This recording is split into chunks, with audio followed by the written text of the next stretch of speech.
Summer's officially here, and the bikini sale at shackshop.us is happening right now. Get hot styles, bold prints, and perfect fits, all on sale for a limited time.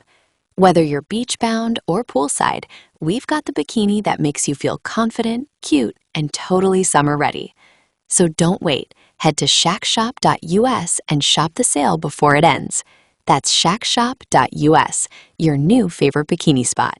Political hopeful and survivor. For more than a decade, Spencer Pratt's name has functioned as shorthand for reality television excess. To some viewers, he was a master manipulator. To others, a walking provocation engineered for maximum outrage. Either way, his legacy as one of MTV's most infamous personalities remains firmly embedded in pop culture memory. Now 42, Pratt is attempting something few reality TV villains ever truly pull off, a public reinvention that doesn't involve pretending the past never happened.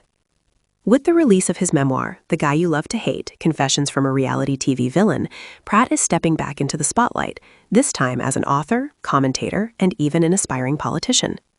The book coincides with a renewed press tour, including a headline-making appearance on CBS Mornings, where longtime journalist Gayle King confronted him head-on about the persona that once made him one of the most disliked men on television. The exchange was candid, uncomfortable, and, depending on perspective, either refreshingly honest or unnecessarily brutal.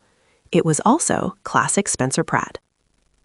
When a media tour takes a turn, Pratt's CBS Mornings appearance was supposed to be straightforward promotion, talk about the book, reflect on the past, tease what's next.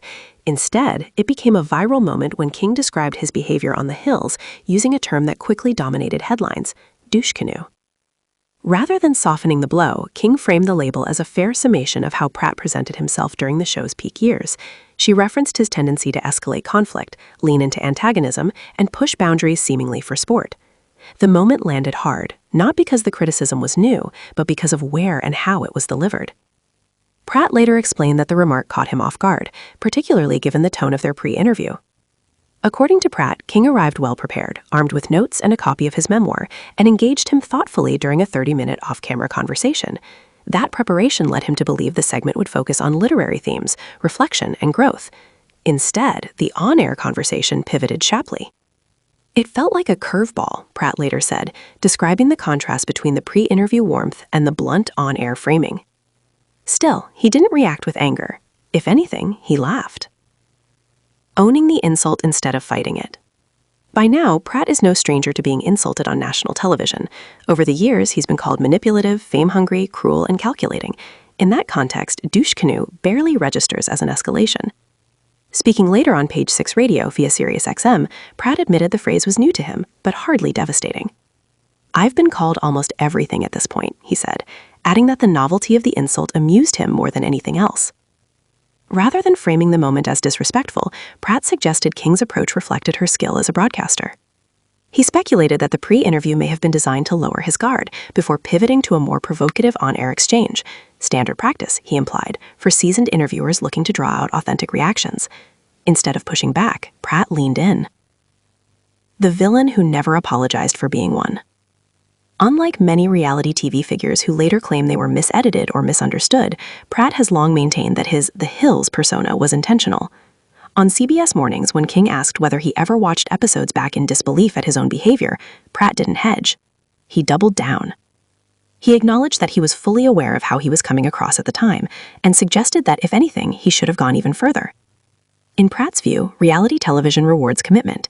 Shows that endure do so because cast members understand the assignment and play their roles without hesitation. He pointed to franchises like Jersey Shore as examples of casts that embrace their personas fully, creating long-term brand value and cultural staying power. By contrast, Pratt argued that many of his Hills castmates tried to maintain likeliness, limiting the show's potential longevity. His takeaway? Being the villain wasn't a mistake. It was a strategy. Life after the spotlight and the cost of reinvention. While Pratt's reputation remains tied to reality TV, his life in recent years has been shaped by events far removed from manufactured drama. In 2025, Pratt and his family lost their Pacific Palace's home during devastating California wildfires, an experience he describes as humbling and perspective-altering. The loss, he says, reframed how he views fame, success, and opportunity. That context shaped his reaction to King's insult as well.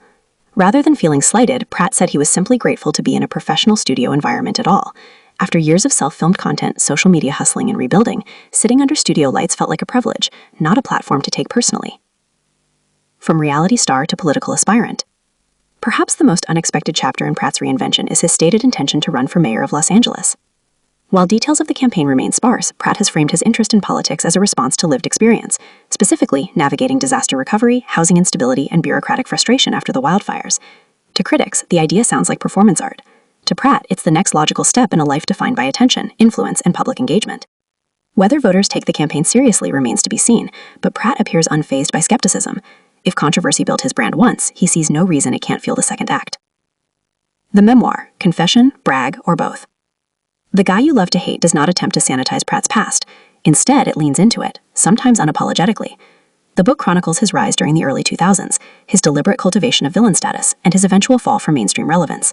It also includes deeply controversial anecdotes that reinforce why his reputation remains complicated. Among the most talked about passages is Pratt's account of leaking personal photos connected to Mary-Kate Olsen during the height of tabloid culture. According to excerpts published by People, Pratt described removing photographs from a friend's personal collection following a breakup and selling them to a tabloid for a reported $50,000. He frames the decision as youthful opportunity, acknowledging the moral ambiguity while simultaneously bragging about the financial payoff. The episode, he writes, marked an early moment when he realized notoriety could be monetized. Notably, Pratt also recounts his shock when an image featuring himself appeared in the tabloid spread, suggesting that once you enter the marketplace of scandal, control disappears quickly. Marriage, fatherhood, and stability. Lost amid the controversy is the fact that Pratt's personal life has been remarkably stable for years. He married Heidi Montag in 2008, and the couple now share 2 sons. Despite public scrutiny and financial highs and lows, the marriage has endured, a rarity among reality TV alumni. Pratt credits fatherhood with grounding him, though he doesn't claim it erased his appetite for attention or ambition. Instead, he says it sharpened it. Can a reality TV villain truly rewrite the narrative? The central question hovering over Pratt's comeback is simple. Can someone so closely associated with manipulation and spectacle ever be taken seriously in a new role?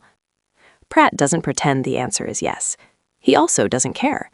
If anything, his strategy appears to be radical transparency, acknowledging the worst interpretations of his past while reframing them as intentional choices rather than moral failures. In an era obsessed with authenticity, that approach may resonate more than denial ever could.